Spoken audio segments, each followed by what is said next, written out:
পাচ্ছ তেল কিন্তু গরম হয়ে গেছে, তেল দিয়ে দিচ্ছিল, তেল গরম হয়ে গেছে।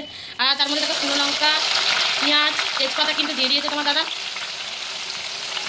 তো চলো এটা ভাজা ভাজা হয়ে যাক, তারপর তোমাদের সঙ্গে শেয়ার করছি। হচ্ছে পেঁয়াজ ভাজা হয়ে গেছে, তার মধ্যে টমেটো দিয়ে দিয়েছে, এবার দিয়ে দিচ্ছে টক দই।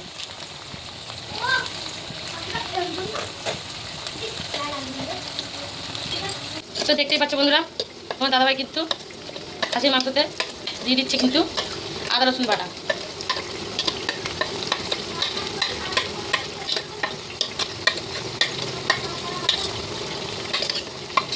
দিয়ে এবার করতে থাকো, দিয়ে দিচ্ছে দেখো লঙ্কার গুঁড়ো, লঙ্কার গুঁড়ো দিয়ে এবার আবারও মশলাটা কিন্তু করতে। তো দিয়ে দিচ্ছে দেখো ছাঁটটা, ছাঁটের মধ্যে কিন্তু বেশিরভাগ চর্বি আছে বন্ধুরা, বেশিরভাগটাই চর্বি আছে।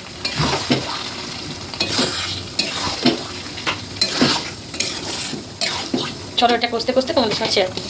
আর দিয়ে দিচ্ছে দেখো আন্দাজ মতন চিনি,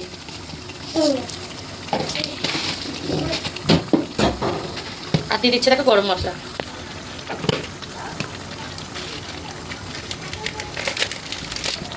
দিয়ে দিচ্ছে আবারও আর একটা গরম মশলা, দু রকম গরম মশলা, একটা হচ্ছে ঘরোয়া গরম মশলা, একটা এমনি গরম মশলা, আর একটা আর এবার দিয়ে দিচ্ছে একটা বিরিয়ানি মশলা।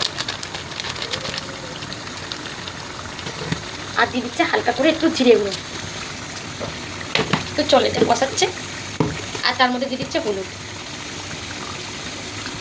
দিয়ে সব দিয়ে এবার কষে নেবে। তো চলো কষাবো, তারপরে তোমার সঙ্গে শেয়ার করবো।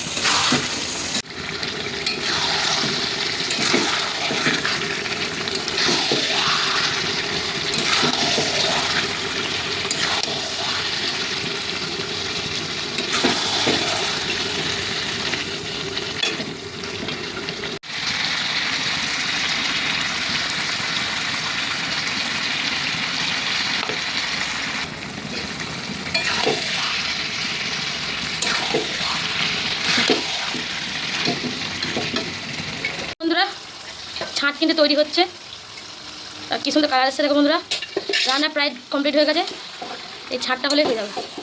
তো চলো হয়ে গেলে কমপ্লিট হয়ে গেলে তোমাদের সঙ্গে শেয়ার করছি। দেখতেই পাচ্ছ বন্ধুরা আমাদের কিন্তু খাসির ছাঁটটা কিন্তু হয়ে গেছে, দেখতে যে লাল লাল টকটক করে কি সুন্দর লাগছে বন্ধুরা। যদি ভিডিওটি ভালো লাগে তো লাইক কমেন্ট সাবস্ক্রাইব করে দাও। টাটা বন্ধুরা।